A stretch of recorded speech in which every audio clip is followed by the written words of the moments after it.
Press briefing today at the National Press Club in Washington, D.C. Distinguished speakers and attendees, particularly journalists from Bangladesh who are fleeing the country. So we all have gathered here today to make an impossible happen, which is to prevent a cataclysmic disaster that has been designed to take place in 2 days in Bangladesh. Can we do that? That we don't know, but we can try. And that's why we have all come here. And all of you have come here from a congressional hearing from 1 o'clock to 4 o'clock, which was attended by 3 or 4 respectable congressmen and legislative directors from 8 senators and other congressmen at Rayburn House office building, correct? You saw several videos on the atrocities that have been conducted against Bangladesh's religious and ethnic minorities, as well as moderate Muslims, progressive Muslims, and others, because they support the progressive secular democratic party of Awami League. As Dr. Dilip Nath said, who represent about 60 to 65% of the country's population, and they have been excluded from the election that is going to take place in 2 days. So because you saw those videos and you heard the narratives there from various speakers, very articulate speakers, I wrote it down. I did not know that you would hear all of these things there. So I'm going to just read excerpts from what I wrote for you. Okay. So, by all indications, the genocidist Jamaat-e-Islami, which conducted a genocide in 1971, in which they killed 3 million people, they sexually violated 200,000 or more women, and they decimated moderate Muslims, secular Democrats, members and leaders of Awami Leagues, and Hindus. Particularly, they targeted these 2 groups for extermination, and I'm quoting from what Edward Kennedy said in his speech in 1971 at the US Congress. Okay, having said that, let me move. I'm giving you some highlights. Okay, so now by excluding, what happened is this. On August 24, the Jamaat-e-Islami led Islamist forces, which include Hizb ut-Tahrir and Al-Qaeda and ISIS affiliates of Bangladesh, they're masking a movement called the Student Movement, seeking justice, abolition of quota system for the descendants of the veterans of 1971 War of Independence. They took over the country. They would not have been able to take over the country, but here is how they took it over, if you remember. On August 4, when the Islamists were advancing to take over, oust Prime Minister Sheikh Hasina, an Awami League-led government of 14 parties, Volker Turk suddenly called our Army Chief of Staff, General Walker, and told him, if you resist, you will not be hired for peace mission jobs. So these are very highly lucrative jobs, 165,000 tax-free jobs, 10 years ago, the data I am giving you. So they immediately lifted the barrier, letting the Islamists enter the city and take over the country. After that, they hired Dr.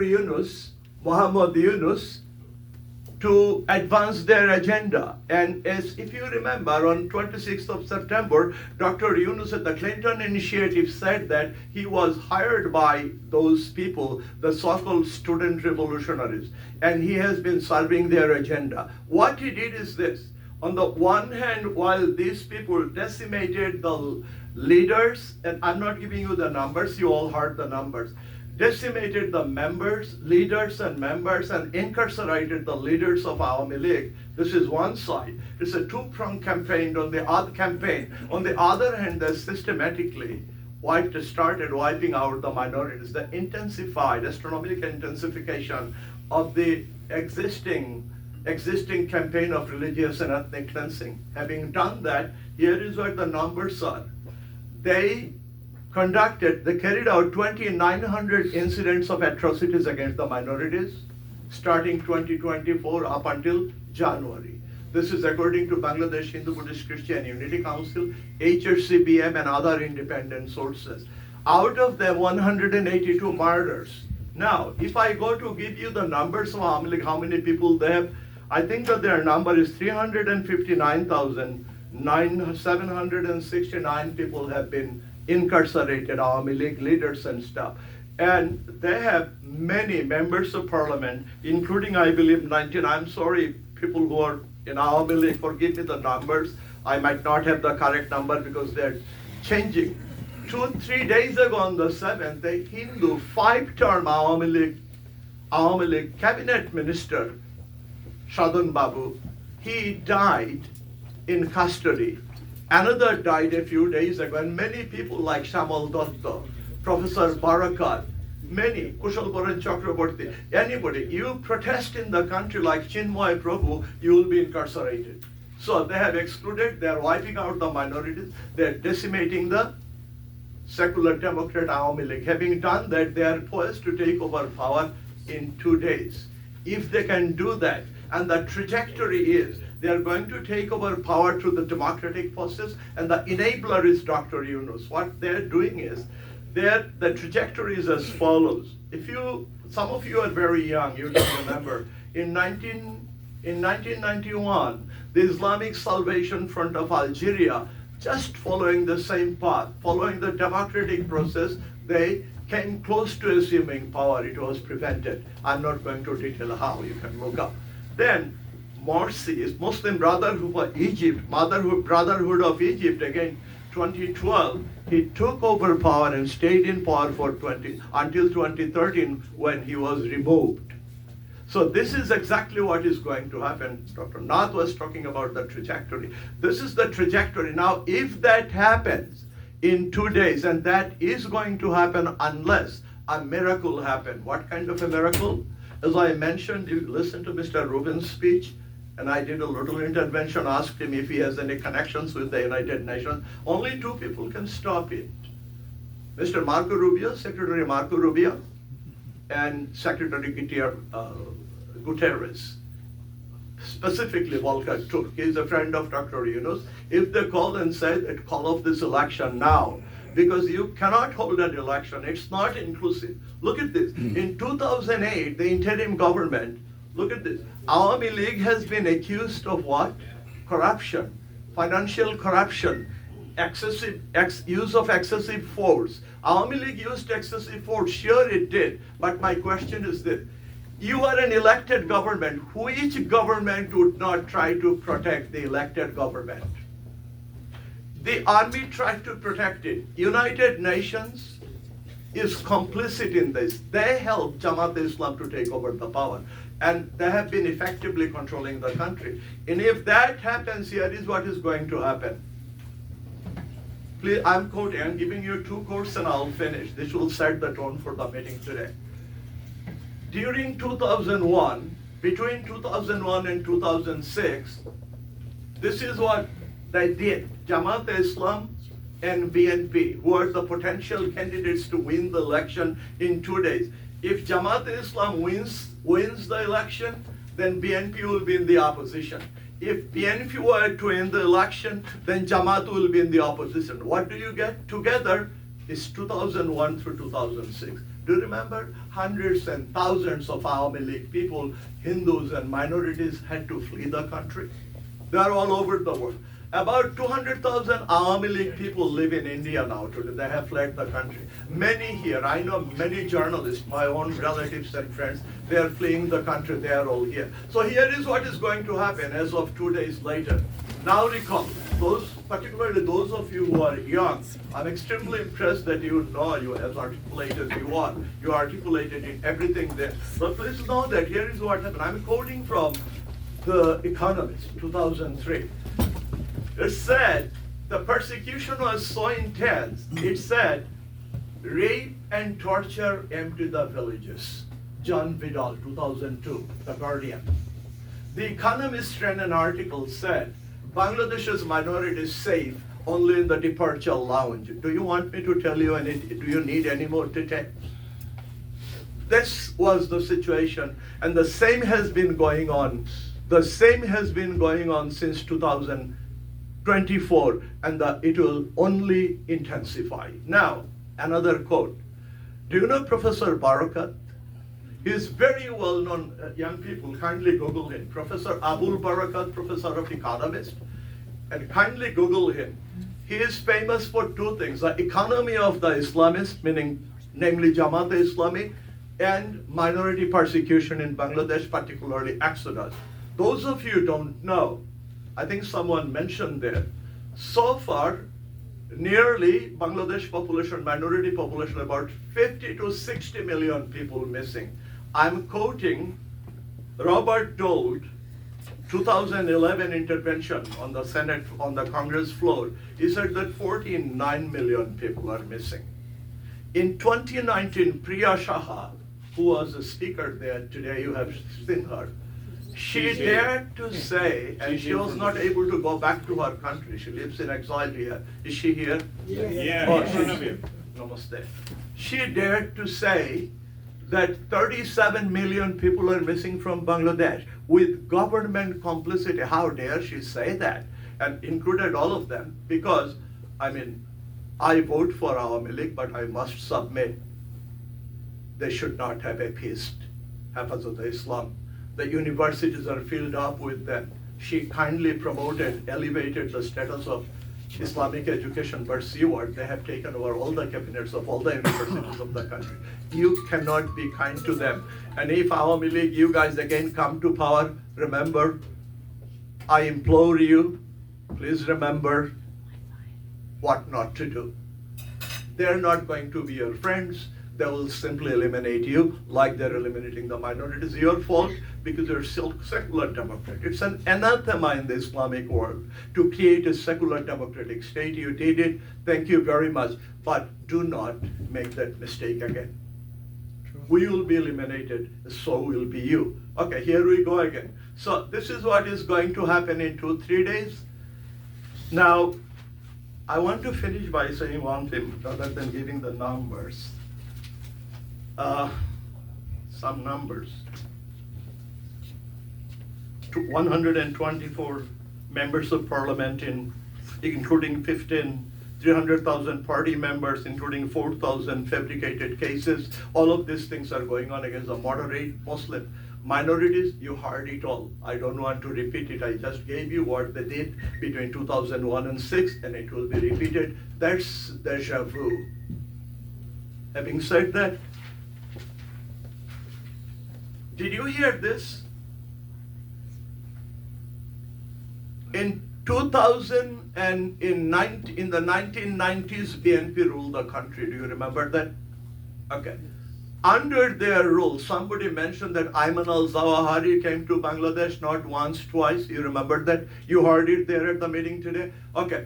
They did that. They played host to them. And not only that, Bangladesh was turned into a jihadist production factory. I'm citing John Walker Lind, American Taliban. Google it if you want. John Walker Lind, in an interview with CNN 2001, said the Ansar al-Islam in Afghanistan were divided into 3 groups. One, led by Al-Qaeda chief. Number 2 was the Urdu-speaking brigade of Pakistan. Number 3, the Bengali-speaking brigade. So you understand how powerful they are? They're infinitely more powerful today because Al-Qaeda and ISIS have open affiliate groups in Bangladesh. You know that, right? Okay. Bangladesh, another two quotes before I finish. At that time, when BNP and Jamaat-e-Islam ruled the country between 2001 and 6, here is a quote from Far Eastern Economic Review. It was by Martin Lintner. You might want to Google. Bangladesh, a cocoon of terror. Number two, in Bangladesh as in Pakistan, a worrisome rise in Islamic extremism. The same thing is going to happen again. And I suspect this is going to be irreversible unless a miracle happens. Finally, ladies and gentlemen, the Islamists' ultimate goal is to create a global caliphate. I'm quoting American NDI Tulsi Gabbard. Have you heard that His Holiness Leo XIV, President Donald Trump, Honorable Tulsi Gabbard, they all tweeted during real time during these atrocities. Recently, Tom Suozzi, Dr. Dilip Nath mentioned, he made a floor speech. He wrote twice to the Secretary of State. Nothing has happened though. It has to happen in the hope. It has to happen in the 2 days. So their goal is to create, ultimate goal is to create a global caliphate. Peace-loving and tolerant modern human civilization cannot afford another Afghanistan or ISIL because these forces oppose all forms of fine arts, music, literature, gender equality, women's right to education and work, and above all, democracy. In sum, they oppose all the finest achievements of modern human civilization. If you can, stop it. Thank you very much. Dilip দা পিছনে ব্যানারটা একটু and আমাদের কিছু খাবার আছে যদি সবাই এখন নিয়ে নিতে Thank you, Dr. Bhattacharya, for your.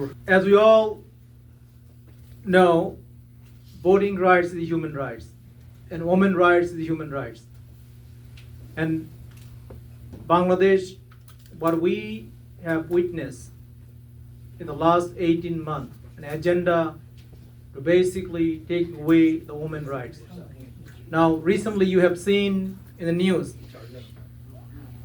who the head of the Jamaat Islami, those women who are in the workforce, they're equivalent to prostitution. This is exactly the word he said. And furthermore, if you look at the nomination in Jamaat Islami, there is not a single woman has been nominated for this election. And on the other hand, BNP, I believe, nominated about 3 women candidates, where in Bangladesh, and historically, we had well over 22 women were elected in the previous election. So what did that tell us? They want to systematically take away the women's rights and make a pathway to implement Caliphate Islam in Bangladesh. So friends, we cannot let Yunus take away rights from our mother, from our sister. Our next speaker is someone has been working all her life for the women's rights, an attorney, a community organizer, award-winning, international award-winning activist for interfaith advocate. She also formed a Muslim women speaker for Nigerian women-led, a grassroots organization mobilized women to fight extremism, anti-Semitism, and hate. Ladies and gentlemen, please welcome Suraya M. Dean. Thank you. Thank you, Dilip. She's from Sri Lanka. I'm Sri Lanka.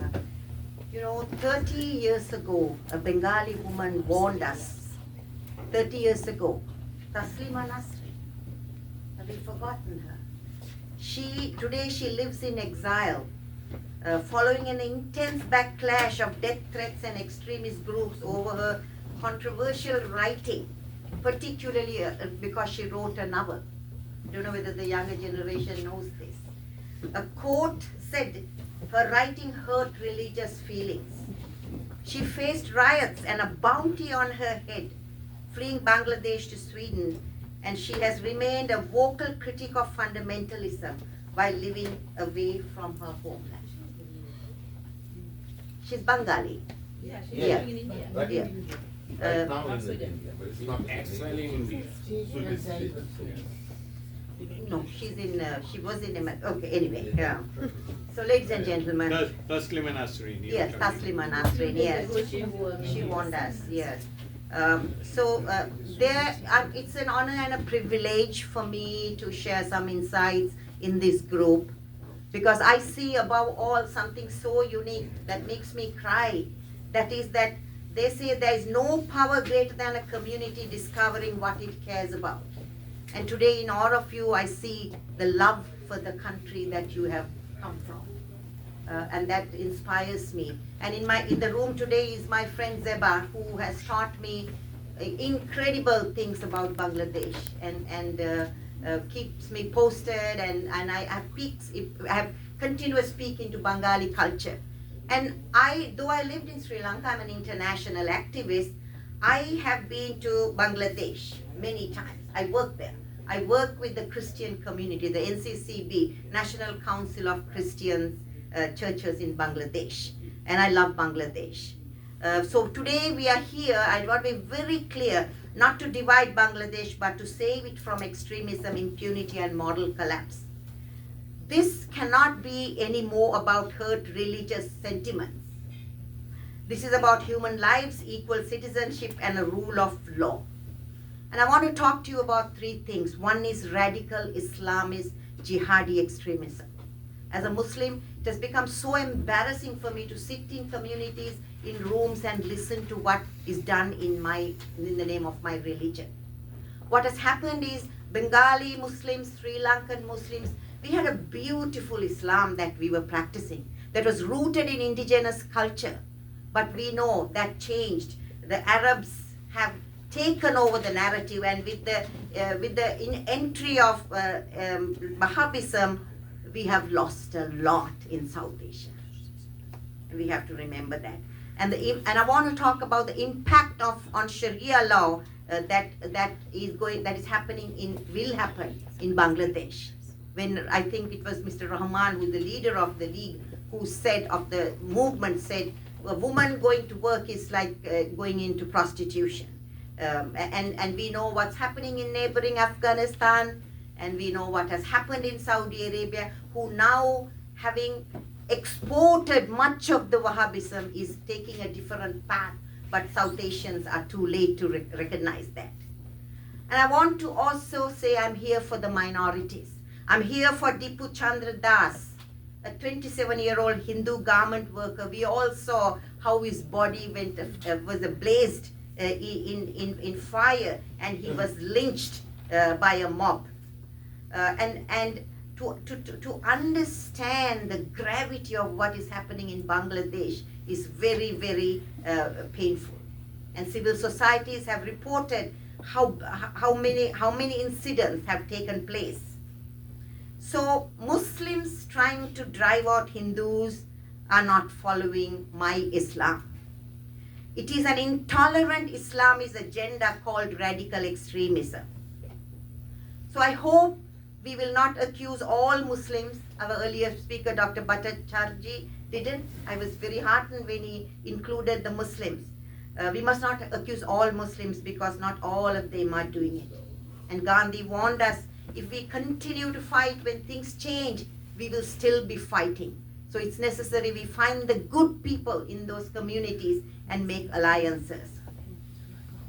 As I said, for a long time, Islam was indigenized in both Sri Lanka and Bengali. Muslim identity was layered into existing local cultures. Islam functioned as a bridge, not a boundary. But Muslim Brotherhood has divided and conquered that particular era for us. I have respect for people who embody love and brotherhood because of religion. But I come sadly from a tradition where misuse of religion is having catastrophic consequences. So I say to people, judge me today by what I say and do. It is that dire for us moderate Muslims. And I'm a member of the North American Muslim Reform Circle. We are trying to change this, but the dominant narratives just drown us. So don't take this lightly, and I know you are not going to. The ideology of Abdul Ala Maududi, the founder of the Jamaat-e Islam, is a version of the Muslim Brotherhood. Sayyid Qutb founded the Muslim Brotherhood, and he was a radical preacher whose preachings was adopted and practiced by Maududi. So the 20th century Islamist ideologies has laid the foundation for modern political Islam that we are seeing in Bangladesh. While they worked in two different regions, Qutb and Maududi, they adopted the same philosophy. They shared a common ideological goal, the establishment of an Islamic state governed by Sharia. And today, Maududi let us not forget his words. He said, Maududi argued that Islam is not a personal faith, but a local political system. And that he has paved the way for the Jamaatul movement to follow his ideology. That is what is happening. So when we know that religion is fused with state power, rights become conditional and minorities and women pay a heavy price. So what we are seeing today is that these beliefs are not remaining in paper. They have shaped Jamaat al-Islami in East Pakistan. Its opposition to Bangladesh's independence, as you know, is a case on point. My friend Rohan Gunaratna, who is an expert on extremism, he written several books. He said he met Maududi's son. And Maududi, he was doing some interviews of extremism that's happening in Bangladesh. And he met Maududi's son, and he said, the Maududi's son admitted to my friend Rohan, I love my father, but he's an extremist. So this is a known fact. So what the world should be doing is asking globally to ban this party that is now taking the lead in the elections. And this is baffling. I hold my country of America accountable. It can do more. Because we are just drowned in radical Islamist extremism of the Arab world, and to let it proliferate in South Asia is digging every possible grave for normal living. So women, I know I'm not going to talk because my time is up. What are we calling for? I just want to make a point. Public acknowledgement of targeted religious violence. We need to do that. Because evil prevails when good people do nothing. We're 2 days from an election. I think pretty much everything is sealed, but let us continue to raise our voices. Independent investigations into attacks on minorities. This is critical because I work in Nigeria. There's so much impunity. Nobody is held accountable. And Bangladesh, sadly, having the same strains and evidences. So what we need to do is we call for independent evidence. We name the person who was murdered, and we say what happened to this person, and we have to continue to hold that person accountable. And that's what we do in Nigeria. And protection of journalists, activists, and witnesses is critical. So structural actions, what do we need? We need clear government condemnation of jihadi ideology. We can hold the government accountable as long as our government here supports us. And then ending the misuse of blasphemy-related accusations, international monitoring of religious freedom conditions. That's my field of work.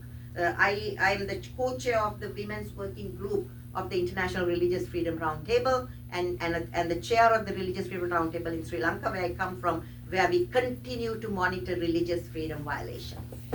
Then the global responsibility is, of course, you spoke about this, I don't need to even say this, diplomatic pressure tied to human rights benchmarks, and we have to ask for support for local civil society and women-led peace initiatives. Because we know that, as I said, this kind of things that is happening in Bangladesh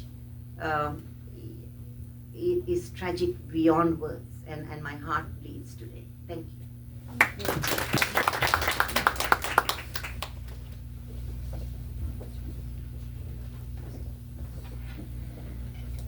Thank you, Suraya, for outstanding remark on women's rights and how we should be mobilizing and bringing this message.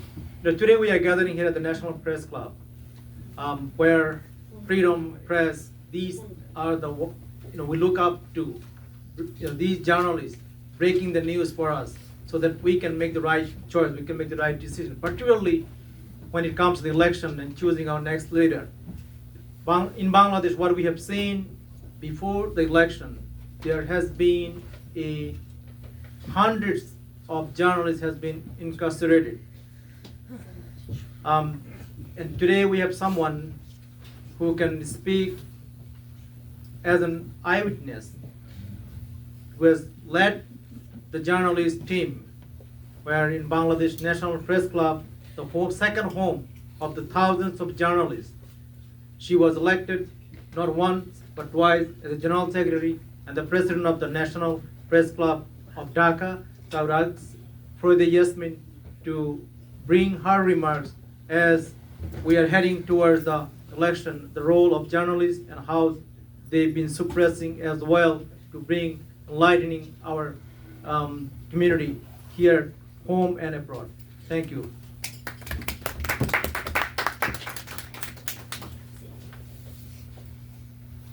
Thank you, Dilipda.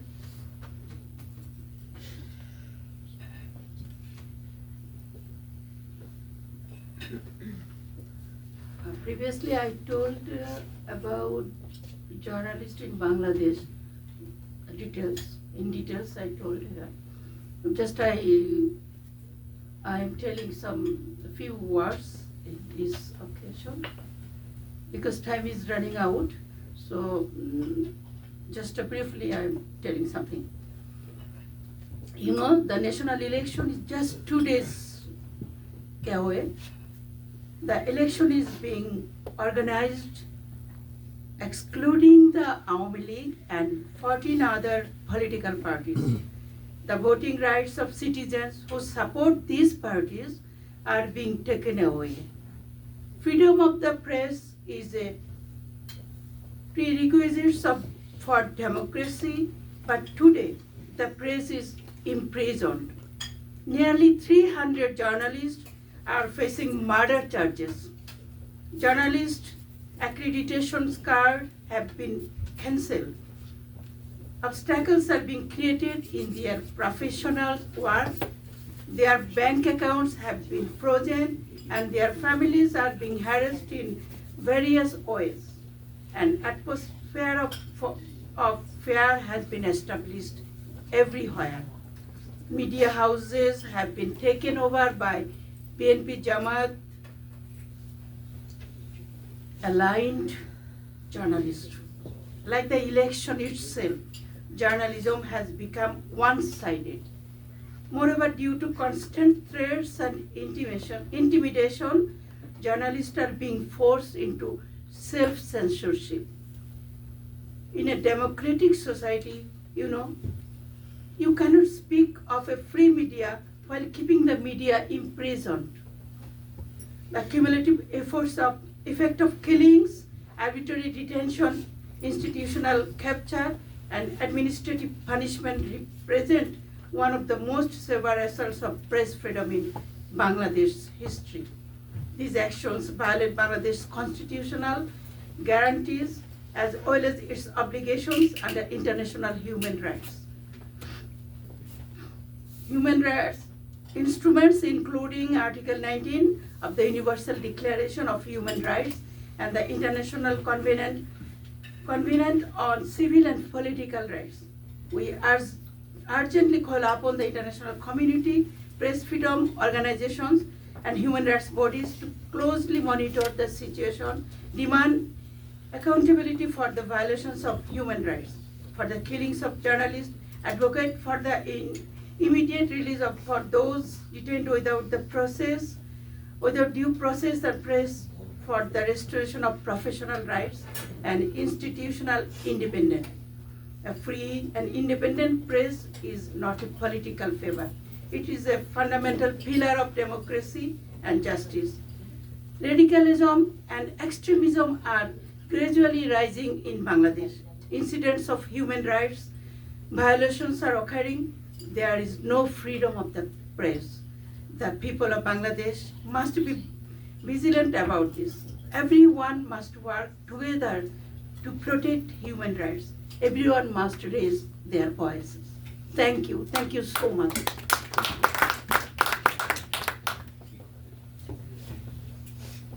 Thank you for the Yasmin. Our next speaker, who is young, energetic, who fly all the way from Texas to be here with us, because this is that much important.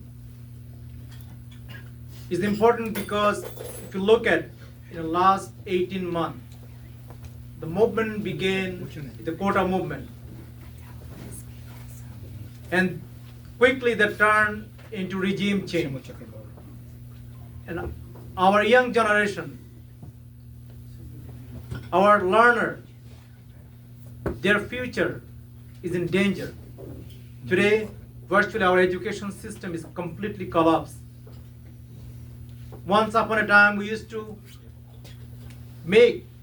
grow, engineer, doctor, and that very hope are sunsetted in Bangladesh in last 18 months. And future is even worse. And needless to say, religious minority, as you have seen across the country, those are in the education, teacher, professor, they were forced to leave their job, forced retirement. And not only that, in many cases, they were honored with a shoe garner. That's how we're respecting our teacher. So we have Musa Bin with us, who is a research scientist, engineer, and has written many articles on matters of Bangladesh, and who understand the issue from very inside, and this generation, what they are thinking and how their brain has been washed by this Yunus and his PR team. So, Musa, take it away. Thank you, Reza. So, thank you everyone and the organizations who organized this event. And I would like to start with my introduction. So, on the poster, it just says that I'm an author of 26 books. I basically write crime novels, and they are published in Bangladesh and India, in Bengali. And also I'm a researcher and engineer.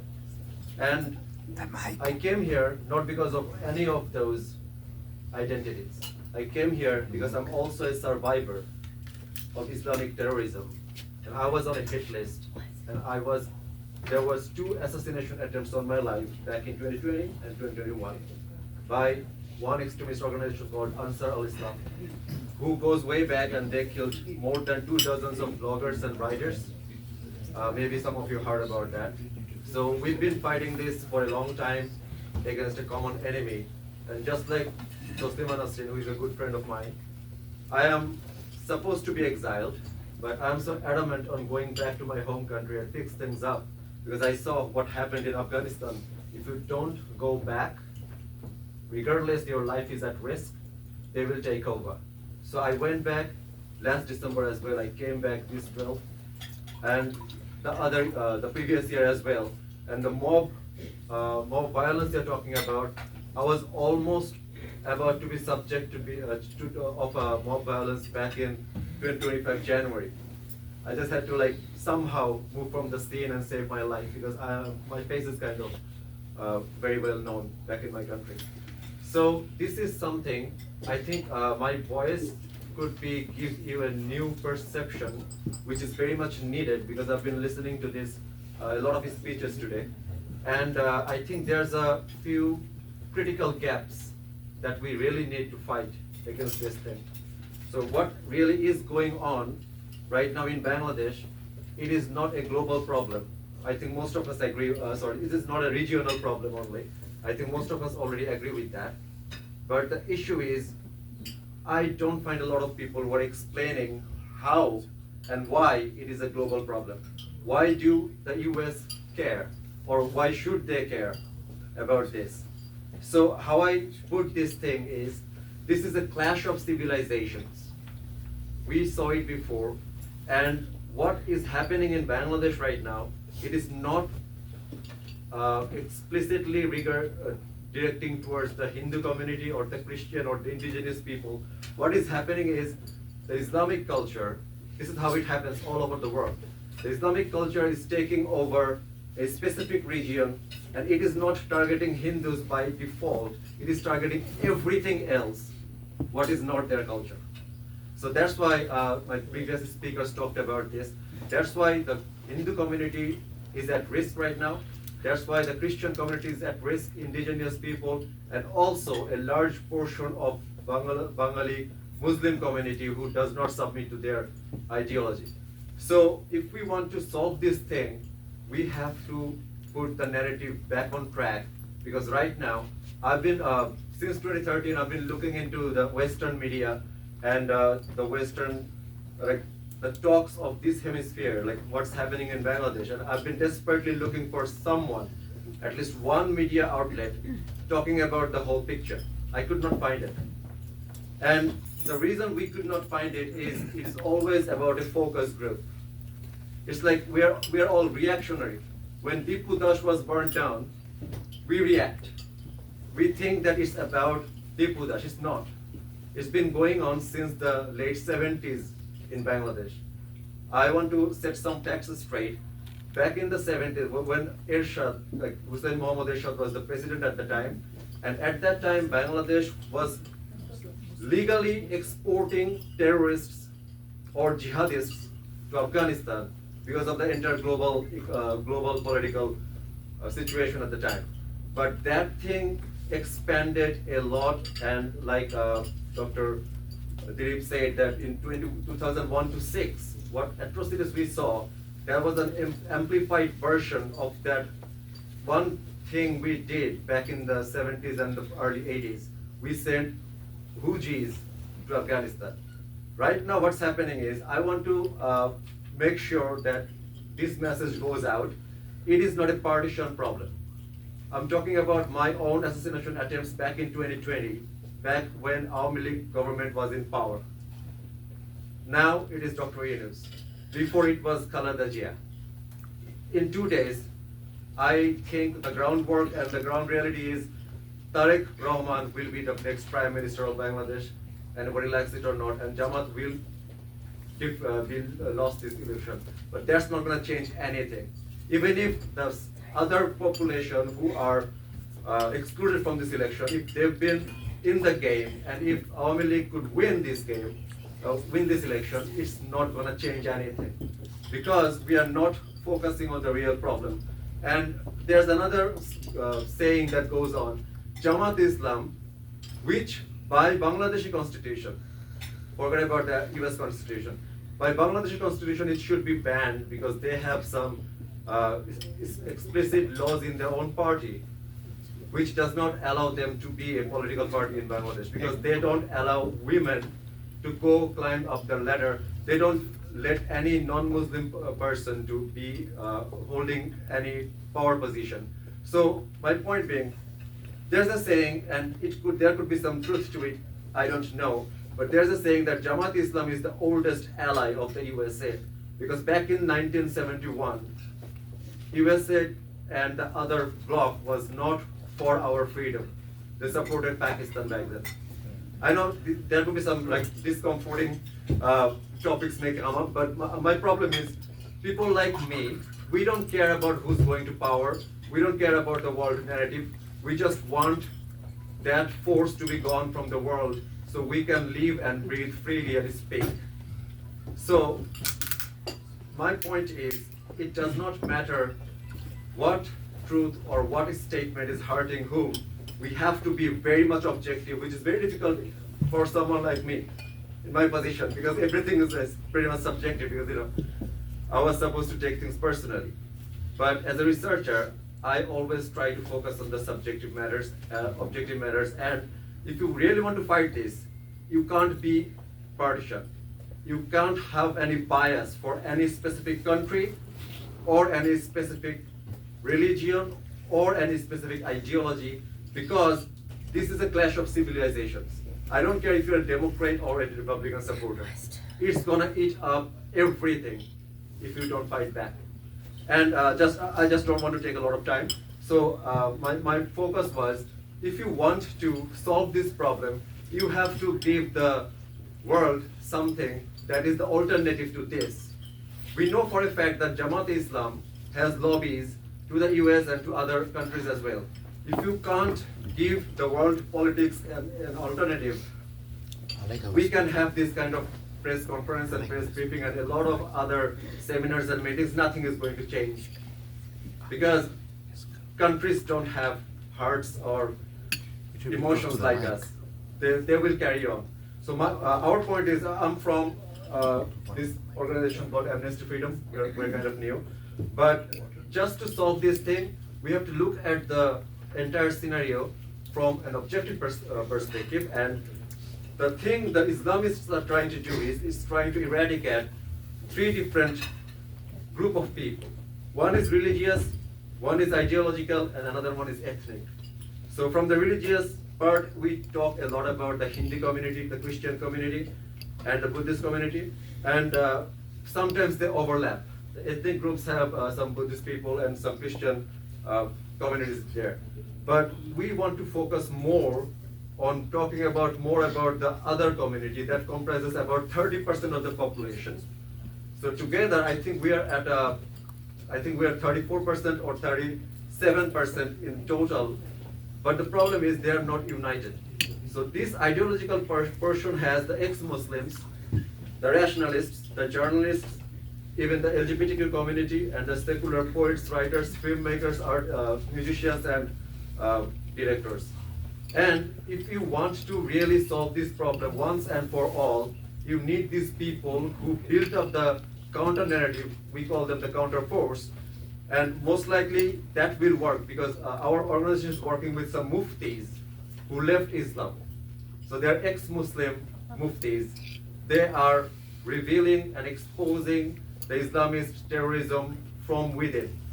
And if you don't have those people who can work with the country and fix it for good, we will keep coming back to the press conference talking about this.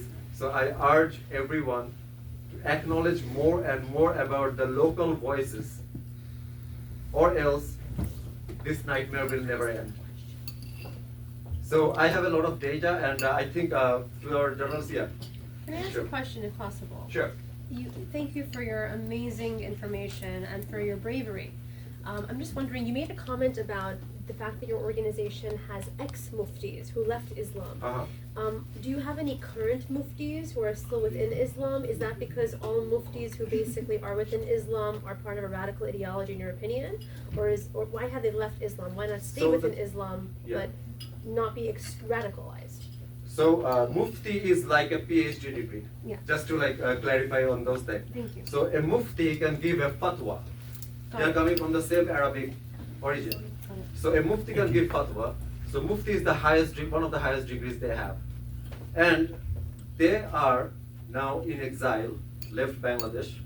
They are Bangladeshi muftis. And what they said is they have a lot of other people just as similar to them. But you know the current socio-religious scenario in Bangladesh, they cannot just come out. Okay. But we are working closely with them and with the other ones, so we can safely transfer them to So somebody it's else. safer for them to say they're leaving Islam and then to use a religious persecution argument to get out. They left Islam because what is written, I'm an ex-Muslim myself. Okay, okay. So this is how it started. Anyway, I started criticizing Islam and the fundamentalism out of it. And that's what I'm talking about. Like we I didn't know that. we know the scripture inside out. Okay, because And that's when we think that the problem is, I mean, there are different thoughts of schools. There are people who think that it has nothing to do with Islam itself, but we beg to differ. What the muftis, and also I concur with that, what they think is, if you are reading the scripture and try to follow everything that is supposed to be done, Islam is not only a religion, it is also a political ideology. And one cannot live with the other. Like you can't just say, I'm a good Muslim, I go to the mosque, and that's my duty. Islam doesn't tell you to just do that. Islam also encourages you to go into politics, and that's a completely different civilization that they want to establish. So of course there's the clash that you are seeing here right now, and England saw it, other countries in the European they saw it, and we're just talking about that clash of civilization that we're fighting now. Well, thank you so much. I just want to comment. I know a lot of people who are, you know, obviously Muslim, different religions, and I think if you want to take every religious scripture, you can find a way to radicalize it in its own way. The difference- So I know a lot of people who are also Muslims who are not radicals and who are fighting against radicalism. Just, Yeah, just to of course, clarify, of course, just to of clarify. course. So yeah. Just to clarify, because you Of put that course. up. No, please. I'm not saying that. I think most of the Muslims are peaceful people and they are our allies. I'm just saying that when Of course, ideologically. just one difference between the other religions with Islam, just to answer your question, the last one.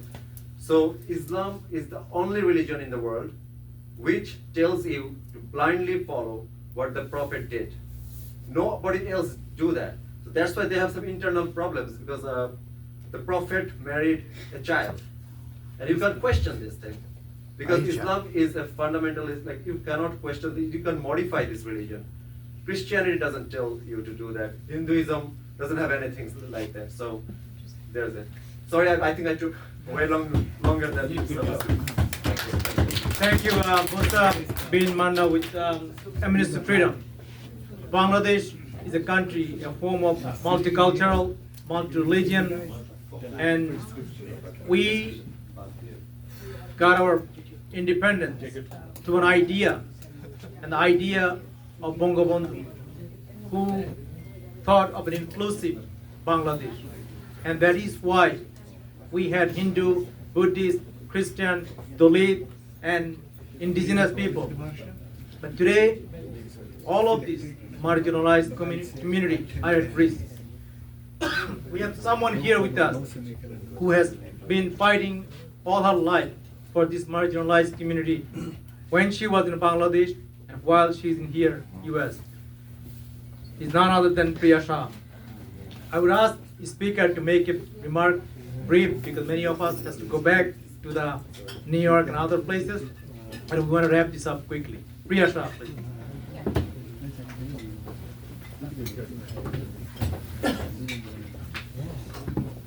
I want to thank the organizer giving me this opportunity to raise my voice.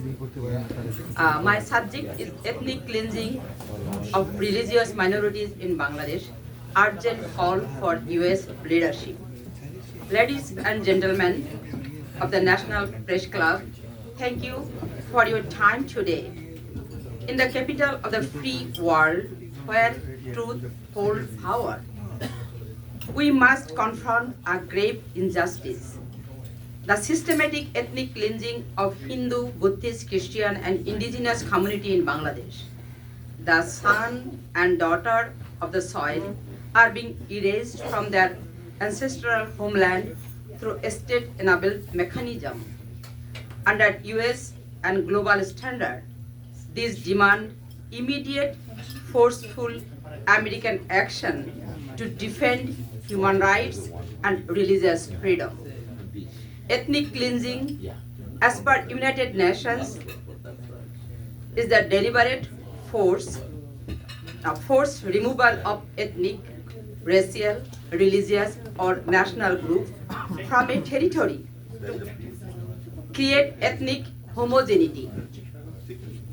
It employs terror tactics, mass killing, rape, forced deportation, destruction of home and sacred sites, intimidation, and bear to return.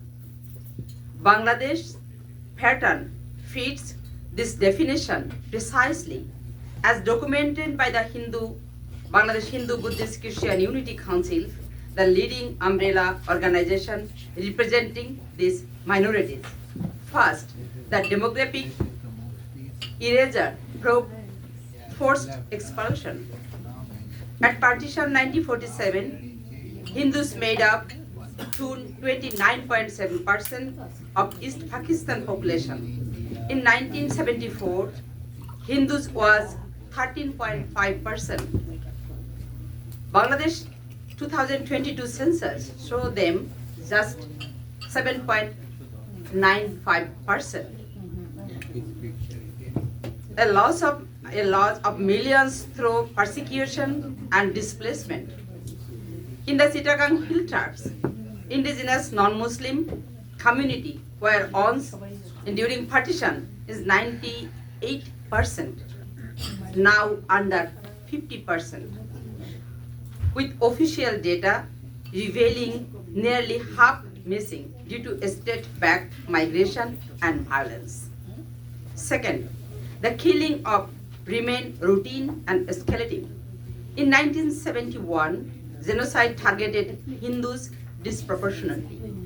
With 3 million dead, the Hindu was 2.7 million. Including and recent what's happening right now, that data shows you, and all of you know very well, they are killing Hindus and indigenous people and other religious minority.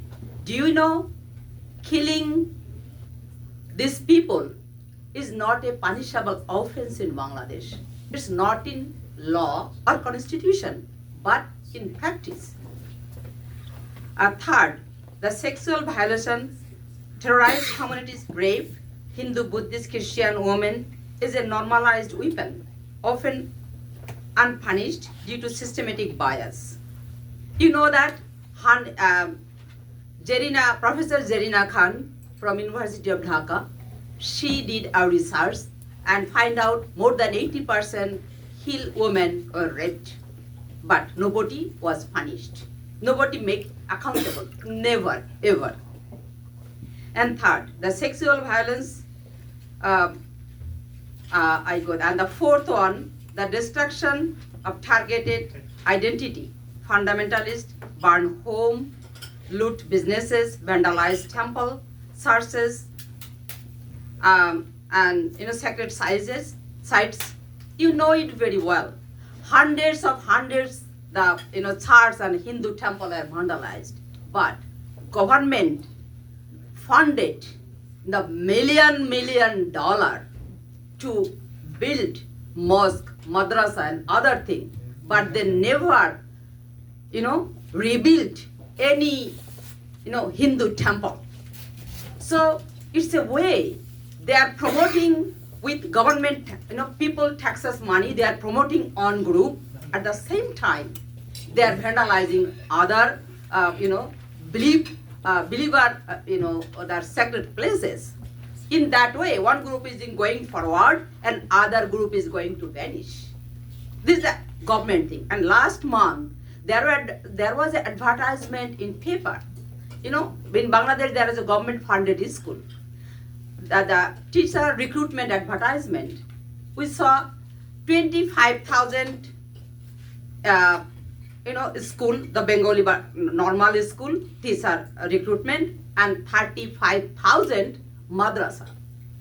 So this is the disproportionate, the Bengali school and the normal school, they did not give the government permission, but they built thousand madrasa.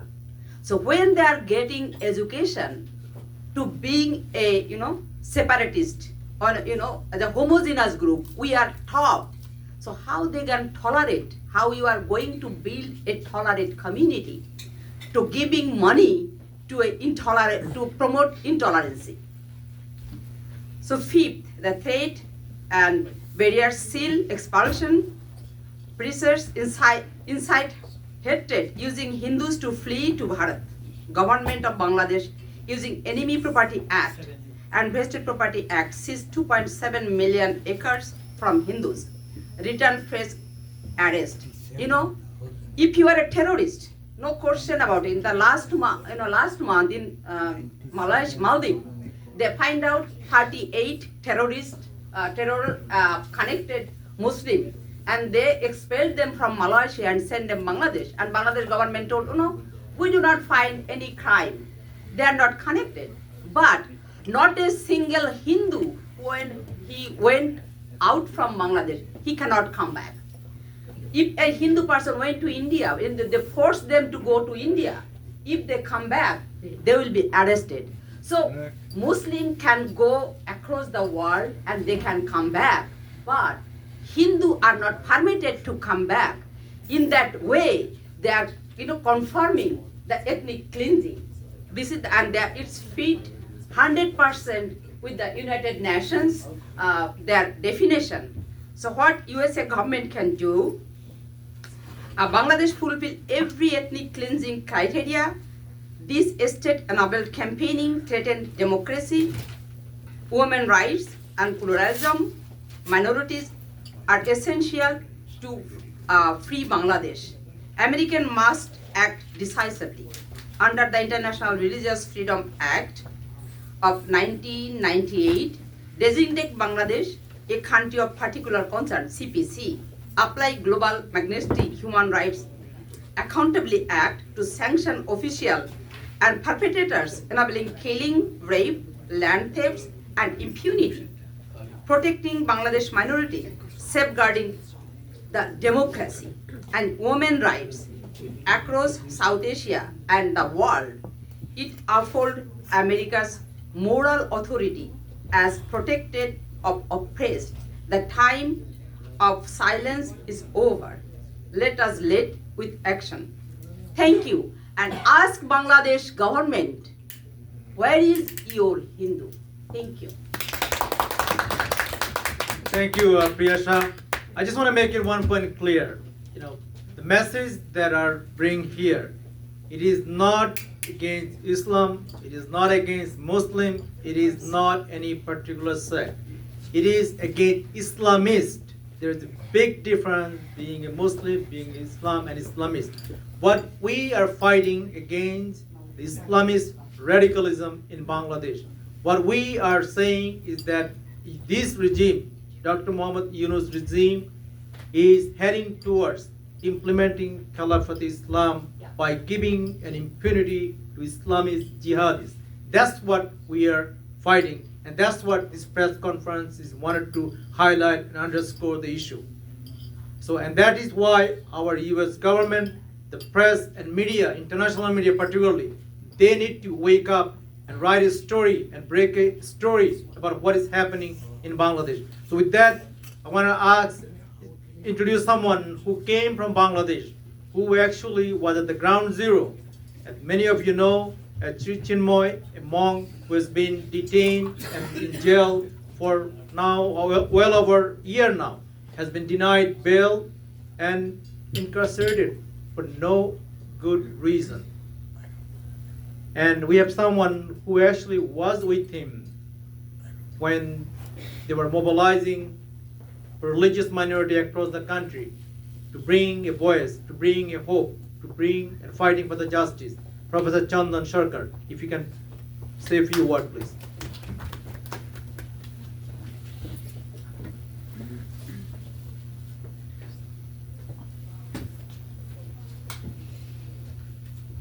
Thank you very much, moderator, Professor Dr. Dilip Nath, and thank you very much, respected audience, ladies and gentlemen, and your blood. You're the next generation who actually reach our goal. We're very happy when you are just speaking over there. So this is not the time to listen, because whole day all of you are you're listening, and food also nice, delicious food served. So it's time to go. I know, but I'm like assurance, I'm not to killing your time. My name is Chandan Sharkar. I'm a professor of economics in university, and I'm a chairman of Research and Empowerment Organization Rio, and coordinator of South Asia Global Human Rights Defense in Netherlands. So before to start, I'm just telling just few facts that is moderator also mentioned. On 8th August 2024, at around 2 a.m., a group of militants, 20 to 25, attacked our residence at Uttara. I lived at Uttara. My wife and my family members were terrified, but the presence of security guards and never prevented them to get in. On 18th August 2024, I spoke against government, army, political parties for the silence of Hindu persecutions. Police and intelligence branch warned me. On 26th August 2024, to Bodka-clad woman forcefully enter my office at Uttara, insisting to performing namaz. So nothing is worried, nothing is wrong, but it's the problem that was like a office was closed, and it is a Hindu office. In my worship room, they forcefully come and then offer, that is namaz. And actually target was lynching if I just denied them. That was a different actually scenario against on me. On 25th October 2024, I attended to Chittagong for a big program. On 22nd November in Rangpur, where our spokesperson addressed Chinmay, and I was over there, also same. 25th November 2024, our spokesperson Chinmay was arrested at the Dhaka airport. In response, we did a protest at Shahbag, where BNP and Islamic militants attacked us with stick and iron rods. Our colleague, Advocate Raman Rai, who was beside me, was critically injured. Now is under treatment in India. A tea shopkeeper saved my life by hiding me in his shop during his attack. Later, my fellow members, Rajesh Naha and Bipul Devnath, Priyadi knows them, helped me to escape to Dhakeshwari temple, where I condemned the violence. But police has come and my team quickly moved me to Uttara at my home to avoid arrest. So as economics, I'm just telling you just some few fact and figure. So what happened? And it's 5th August 2024 to December 24, there is a 2,184 total incidents happened. Death was 34. Families attacked was 1,705. Temple demolished. Then for a short period of time, 69. Indigenous people attacked 34. Land grabbing 69. Rape was 34. Jan 2025 to December 2025, government published total incidents against particularly in Hindus and minorities, 645, death 36, families attacked 352, temple 61, indigenous peoples attacked 21, land grabbing 574, and raped 342. Jan 2026, only for 1 month, 42 incidents has happened, death 11, families attacked 21, temple attacked 9, land grab 21 and raped 1. This is actually published in newspaper and behind said twice more. And I'm just not to just repeat each and everything, but one thing I'm going as a professor, as a university teacher. So teacher force resignations in our countries, you see. We are at 8%, and whereas forcefully teacher has been sacked 49 Hindus, Muslims was 152. If you just take the baselines, 100,000, then it will be a Muslims is 165.22, whereas Hindus 612. So if you just see as a econometrician, my specialization, relative risk, that indicates 3.7 times more Hindus attacked 3.7 times more compared to Muslims. Clear indicates ethnic cleansing in Bangladesh. Mob lynching, all of you are talking about, total mob lynching actually for the Hindus, 42, Muslims 150, total altogether 192. Same, if you just categorize to 100 case in 100 per case, then it is Hindus 5.25, Muslims 1.63. Relative risks for mob violence against Hindus 3.22. Another is Gazette that is removed like a candidates. Total was 168, but Hindu was 68. Relative risk was 5.6. That means intentionally targeted. So it's for a Hindus. And time short, I know I only mentioned one thing. Just a last one. One is a selective media coverage. All of you are. I'm very happy for it's a National Press Club is Washington. All of you are media. But you see, media is so selective. Al Jazeera's slogan is the opinion and the other opinions. But they always is one-sided. Only they cover for a Muslims and Kashmir and others. BBC, nation speaks unto nation, yet create conflict between the nations. And last time just telling 152 our MPs are in the prison. One date already mentioned, Raman Shein, another is a Naran Chandra, he was a professor. She was a teacher to minister. And so many people are around, more than 70 to 80 years. But they are, without any justice, they are in the prison, in the jail. So that time is short, so thank you very much to give me opportunities to have it. Thank you. I'm sorry I'm rushing through because, like I said, many of us has to travel back home. Then tomorrow is a working day.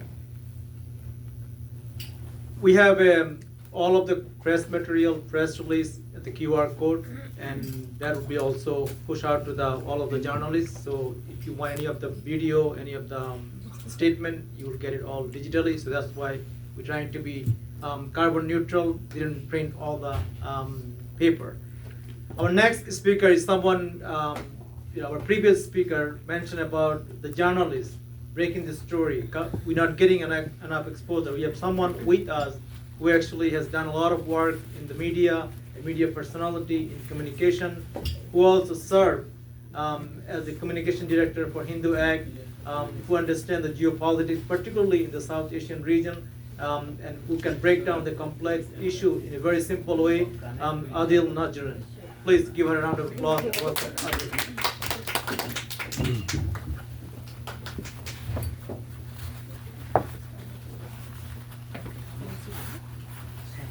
Finally, it's my turn. No.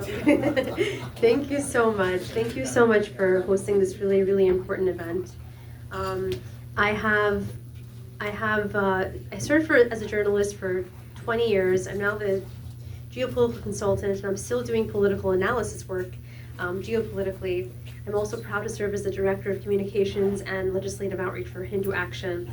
And I just want to address the previous speaker's, comment that literally the media is not covering this specific issue in a accurate manner.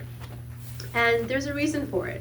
A lot of the media has sadly become bought and paid for with the advent of AI that's coming, with the advent of so many different foreign interests that are buying up influence. That is the way the world is working. It's part of the reason why I actually decided to formally exit my role as a journalist and return to geopolitical consulting, because I found that when I was trying to cover certain egregious human rights abuses, there was a certain nation that was paying hundreds of millions of dollars per year to buy out media, and my stories were getting suppressed. I'm not trying to sound arrogant when I say this. I was one of the best damn journalists in the world, and I'm very proud of that. So wherever I published my stories, I would make sure that I was telling the story in a way that was never before covered, and that the media was really missing these angles. So I'm going to get to that also, but there's a way for everyone here who is interested in making a difference and an impact on what's happening in Bangladesh that you're interested in to do something about it. And I'm happy to be a resource to help with that as well in any way that I possibly can. So I wrote a little speech. I'm going to stick to it also and improvise. But I just want to, point out that, as I did previously, peace is not just the absence of conflict. It's the presence of dignity, equal protection under law, so everyone can flourish. And clearly, the Hindu and other minority community members in Bangladesh are not in a position where they can have peace. A student over here, the gentleman with the earrings, I'm sorry, what was your name? Cheyenne, you really spoke, all of you spoke beautifully, but Cheyenne, you really, what you said on Capitol Hill today was really impactful, that you as an engineer have a moral duty and obligation to, and you wear a ring, right, when you graduate, to uphold your honor, to make sure that the architecture, like Utsav Chakravarti, our executive director of Hindu Action, has, to make sure that the structures that you're working on are sound and secure for safety of people. And you said that you need to have the most important asset you can have while dealing with these commodities is peace of mind. And sad that the people of Bangladesh, who are minorities, don't have that peace of mind. And it really, really struck me. So you are the future generation. You guys are the reason that we're here today, honestly, to continue this. And of course, on February 12th, Bangladesh is having these unfair and very fraudulent elections. But I want to say that to my Bangladeshi brothers and sisters, Bangladesh is a proud nation born out of sacrifice. And it deserves a future built on sovereignty and citizenship, not built on fear. And to my Hindu brothers and sisters as well, and to all religious minorities, including Muslims, because let's not forget this. The first victims of radical Islam are Muslims themselves. And it wasn't just Hindus who were killed during these atrocities, it's also Muslims who are being killed. And you have an equal stake in this fight as well, to protect and to serve, to make sure there is a legitimate situation in Bangladesh. But I want to say that there are concrete action items that can be taken by Bangladeshis and diaspora members who are interested in doing something about this problem. First, you document and you verify. If you have family, contacts, friends, community networks in Bangladesh, you encourage them to document incidents. Name the names, the dates, the locations, videos, photos, police report numbers, anything verifiable. And to do it safely, obviously, because truth is protection and documentation creates accountability. Second, build a rapid response civic network right here in the US. And honestly, in Europe, we heard Soraya mention how one of her friends is escaped and went to Sweden. Scandinavia is a place I spend time in as well. You have people in Europe do the same thing. Tell the Bangladeshis there to do this, repeat the same exact model. And you can share information networks. Second, you build a rapid response civic network here in the US. Create a small coalition, Bangladeshis, Muslims, Hindus, Christians, Buddhists, secular activists. The strongest message is about unity. This is not about one party, it's about equal rights and pluralism. And a united diaspora reduces the ability of extremists to isolate minorities. Third, you should contact institutions that actually move policy forward without needing Congress in the room. Today was very important because we were fortunate enough to have at least 3 Congress members and staff from other offices actually attend and to hear what all of you had to say. But if Congress isn't available, and if you can't get them to an event or to hear your message, then there's other things you can do. You can contact major human rights organizations, faith-based liberty groups, election integrity monitors, and diaspora civic groups that have media reach. I know Amnesty International is a bit fuzzy, but if enough people can get around it and make sure that they are pounded with the accurate information, it, believe it or not, will make a change. Your goal is simple. You want to raise visibility, force scrutiny, and increase the reputational cost of violence and intimidation. Next, fourth, you use media strategically, especially over the next few days. Use your platform, social media. You guys are the next generation, right? Social media is God when it comes to, not God, but like spreading messages, right? TikTok, Instagram, different, gaming platform, whatever it is that you have the chats, Twitter, X. Write op-eds. Write op-eds, write articles on X, publish them there, right? You don't have to have a byline in a major news outlet. Do interviews. Flood the public discourse with a clear message. Bangladesh must protect minorities. Bangladesh must reject mob violence. Bangladesh's legitimacy really depends on equal protection and basic democratic standards. Visibility is what they fear, actually. So the more visible you are, the more they're going to fear you. Fifth, support the people who are most at risk. If you are able to, fund and partner with credible relief and legal aid channels supporting threatened communities. Even small support, legal help, relocation support, emergency funds can mean survival for a family being targeted. 6, speak with Bangladesh itself. Speak with the Bangladeshis. Talk to your relatives, talk to your classmates, your friends back home. Encourage them to reject rumor warfare, reject dehumanization, reject mob justice, and defend the principle that a Muslim-majority nation can still be a pluralistic, rights-based democracy. That is Bangladesh's highest calling. And I'm just going to end with this. Bangladesh, deserves a future of opportunity and pride, not intimidation. I was in Dhaka in 2019, and I absolutely fell in love with it there. It was, first of all, the Bangladeshi people. I've been to many countries throughout the world, and the Bangladeshi people are such amazingly beautiful people with such giving hearts. They're so welcoming, so great. And I noticed that the country obviously has development that it's still undergoing. But back when I was there, I noticed tremendous strides being taken forward to help make the country economically independent. And that was what the Awami League in Sheikh Hasina was actually carrying out. And it's just a shame to see it go backwards. And so you guys should not, my parents are from Iran, and they came to the US when they were teenagers.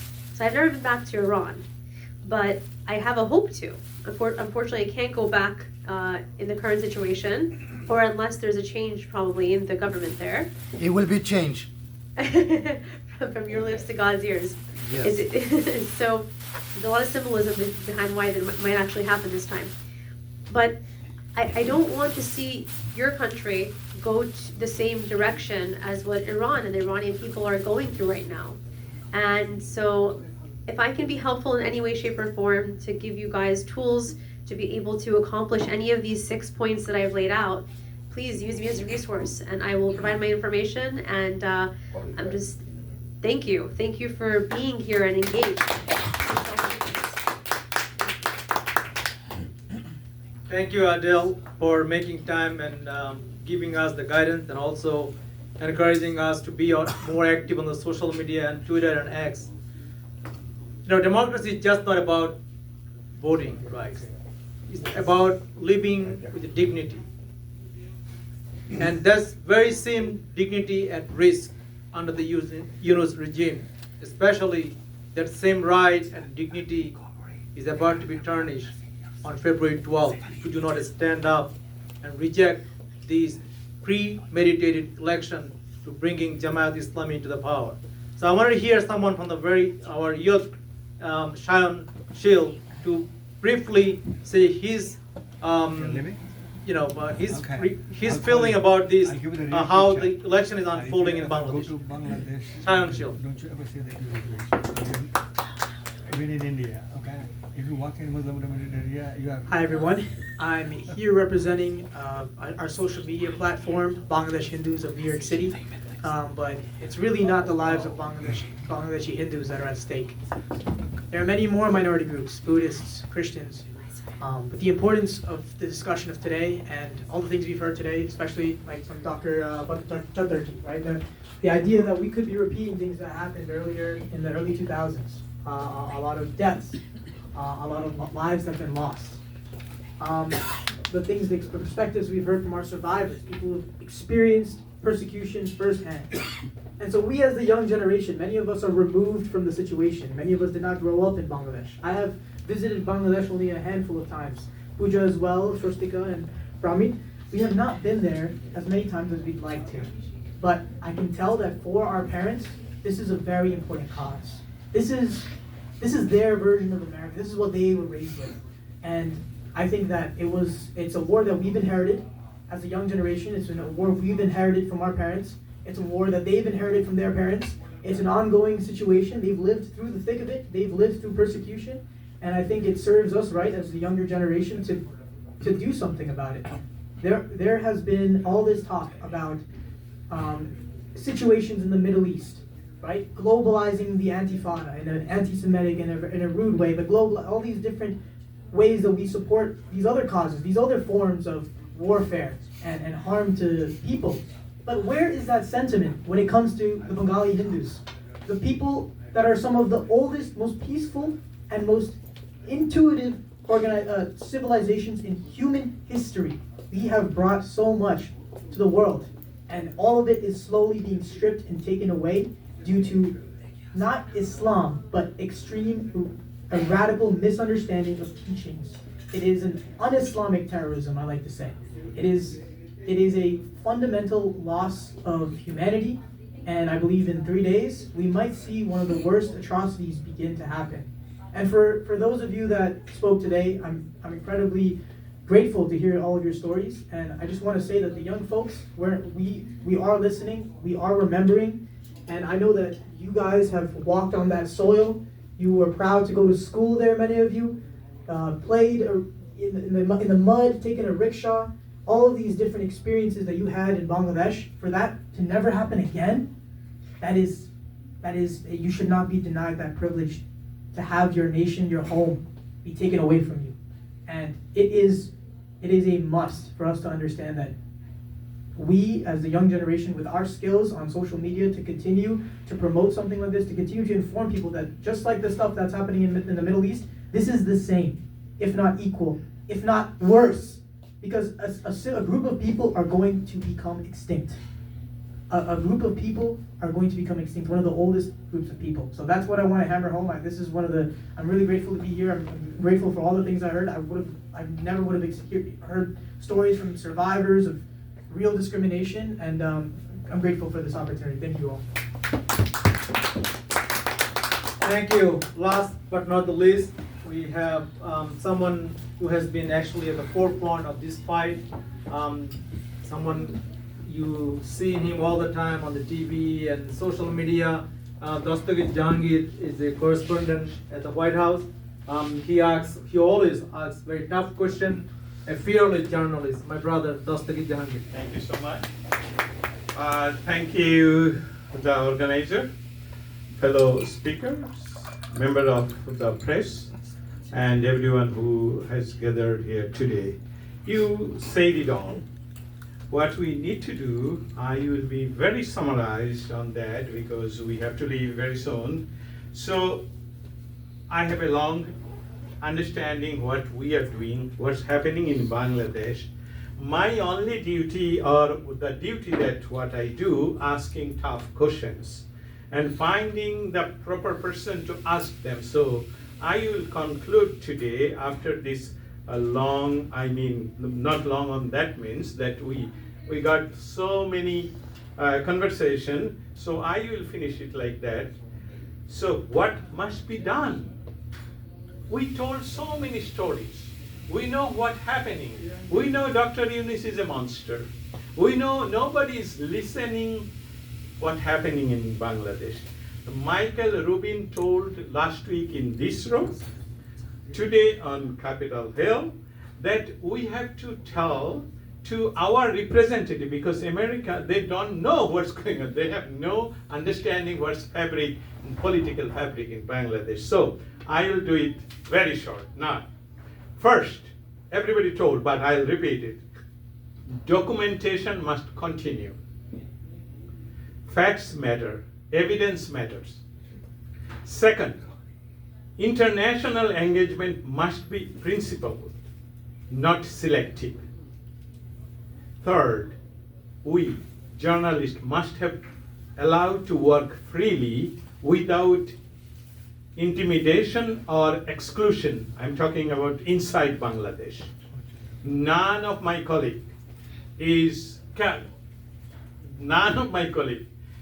cannot, and they are in fear even to say Dastagir Jahangir from Washington DC, he to ask something. They are so in big fear. So let's go to the final. Finally, minority protection must be treated as a non-negotiable foundation of any credible democratic process, not only in Bangladesh, everywhere in the world. But current situation in Bangladesh, we really need to affirm it that minority protection must be treated as I told. It's not an option. It must be guaranteed.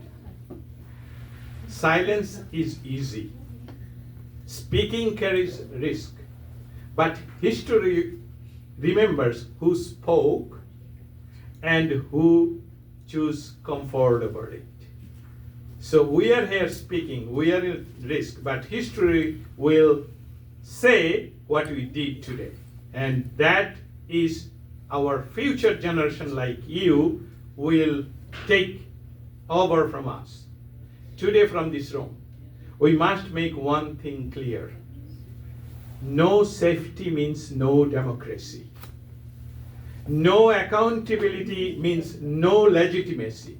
We have to understand without legitimacy there is no legit government. So there is no safety, we have no democracy. There is no accountability.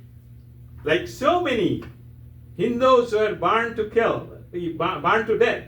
So many Hindus' house was burned. So what is the accountability? We were talking whole day about this from morning. There is no accountability in this moment in Bangladesh. So this government and future government, if they do not take care of this government will be a no legit government. And no inclusion means no future or defending. Thank you so much. Joy Bangla. I have one question. How you can address that question in White House briefing? Can you try to do it, or is there any way? Because every day they are doing this White House briefing, and can you ask the Bangladesh election and what is the thing? Yeah, I have to tell it off the record. This is a situation right now in State Department. We do not have any spokesperson. The spokesperson last time appointed, she is now in United Nations representing USA. So we are waiting for a new appointment. So there is no regular briefing. In the White House, the briefing is very rare, and their seats are limited, and they are front journalists. So yeah, we are trying, but when State Department come back, you will see me every day. I have some opinion basically. Are you able to talk with some Fox News or Newsmax? If you can talk with them, they might take your agenda. Yes, because yes. Especially Newsmax. I agree with him. With deep respect, I understand the question. AON I have my senior journalist here also. We cannot be activists. You're not an activist. You're asking the question of the Bangladesh situation and minority situation. We cannot ask to another journalist. No. Can you brief it, or can you tell them? That's what we're doing. Okay. Everything. He's not a spokesperson. So No, I know, but He is a you can ask. We are doing it every So, Dada, maybe you going to be. Thank you. Thank you so That's much. pretty Now, much what the- will be your next course of movement? So, look, the idea is we cannot be silent, right? And Never. At least we can stand in front of the mirror and say, when these things happen in 2026 under Yunus regime, we were here in Washington. We spoke against the injustice that are taking place. We spoke against the democracy is being dismantled and radical Islamism is being promoted in Bangladesh. That's at least, very least, we can say. What we are doing today is really bringing an awareness. We have been doing it, but this is yet another step to bring awareness at the height of the election. What is about to happen in Bangladesh, it is not only a serious matter or risk for democracy in Bangladesh, but it is a matter of regional security and threat for the entire region, and directly also here in the US. And sadly, our taxpayer dollars are being spent in Bangladesh and creating a threat against us. And that's what we're trying to bring awareness, and hopefully our lawmaker, our journalists, our newsmaker, they will break the story, what is happening in Bangladesh. We all must rise up and fight back. But that's the very least we can do. I also want to thank Shokti Gupta, who actually been the last 2 weeks working very hard to bring this press briefing here in the National Press Club. So Shokti bhai, thank you all very Yes, much. thank you. We say thank you. That's really conclude our program for today. Thanks a lot. Coffee খাই আমরা আপনারা খাইলেন না